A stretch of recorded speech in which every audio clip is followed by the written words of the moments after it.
Welcome to Telangana వెలుగు. నేను మీ రాజు. BRS party Jubilee hills ఉప ఎన్నికల్లో చూసుకున్నట్టయితే మాక్సిమం అక్టోబర్ మొదటి వారంలో రెండో వారంలో నోటిఫికేషన్ వచ్చే అవకాశం ఉంది. దీనికి సంబంధించి ఆల్రెడీ బీఆర్ఎస్ పార్టీ నుంచి మాగంటి సునీత గారికి టికెట్ కన్ఫర్మ్ చేయడం అనేది జరిగింది. మరి మాగంటి సునీత గెలిచే అవకాశాలు ఎంతవరకు ఉన్నాయనేది కొంతమందిని అడిగే ప్రయత్నం అయితే చేసినాం.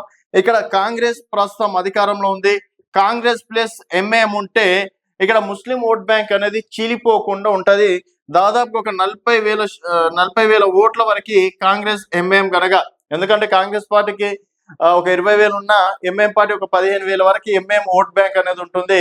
సో 35 నుంచి 40,000 ఓట్ బ్యాంక్ కనుక కాంగ్రెస్ వన్ సైడ్ తీసుకుంటే కొంతవరకు బీఆర్ఎస్ పార్టీకి నష్టం చేకూర్చే అవకాశం ఉంటుంది. మరి ఇక్కడ భారతీయ జనతా పార్టీ, ఎందుకంటే ఇక్కడ ఎంఐఎం ఉంది కాబట్టి Bharatiya Janata party effect definite గా చూపిస్తుంది. ఆల్రెడీ భారతీయ జనతా పార్టీలో 3 క్యాండిడేట్లు తీవ్రంగా పోటీ పడుతున్నారు.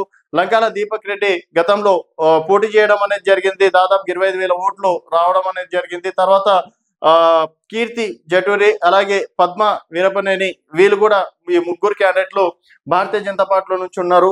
ఇక్కడ కాంగ్రెస్ ఇస్తే బీసీ కీలక నేతకి ఇచ్చే అవకాశం ఉంది. ఆల్రెడీ బొంతు రామ్మోహన్ బీసీ క్యాండిడేటే, నవీన్ యాదవ్ బీసీ క్యాండిడేటే, అంజన్ కుమార్ యాదవ్ బీసీ క్యాండిడేటే, మిగతా ఒక 2-3 ఓసీ క్యాండిడేట్లు నిల్చునే అవకాశం ఉంది.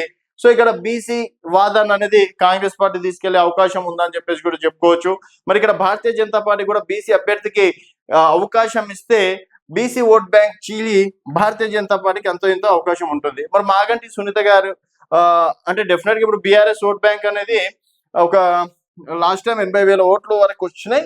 ఇక్కడ చూసుకున్నట్టయితే ఒక 40 నుంచి 50,000 వరకు బీఆర్ఎస్ ఓట్ బ్యాంక్ స్థిరంగా ఉన్నా, అలాగే మాగంటి గోపీనాథ్ అభిమానులు ఇప్పటి వరకు అయితే పార్టీ కేవలం కార్పొరేటర్లు కొంత 2 మారారు.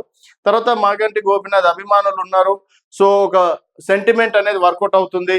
సెంటిమెంట్ వర్కౌట్ అవుతే బీఆర్ఎస్ పార్టీ గెలిచే అవకాశం ఉంది. ఆల్రెడీ మాగంటి గోపీనాథ్ యొక్క సతీమణి కోసం కేసీఆర్ కూడా రంగంలో దిగే అవకాశం ఉంది. మరి కేసీఆర్ షెడ్యూల్ అయితే ఇప్పటివరకు ప్రకటించలేదు. సో కేసీఆర్ రంగంలో దిగితే వార్ వన్ సైడ్ అవుతుంది.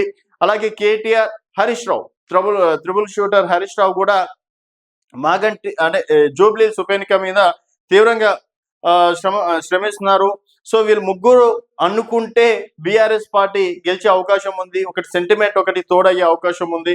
మరి గతంలో 2019లో దుబ్బాకలో చూసుకున్నట్టయితే రఘునందన్ రావు గెలవడం అనేది జరిగింది. మరి అక్కడ సెంటిమెంట్ వర్కౌట్ కాలేదా అంటే రఘునందన్ రావు గారు దాదాపుగా 2014లో 2018లో మళ్ళీ ఎంపీగా కూడా 3 సార్లు పోటీ చేయడం తోటి ఓడిపోయినటువంటి ఒక సానుభూతి కూడా అప్పుడు రఘునందన్ రావుకి రావడం అనేది జరిగింది.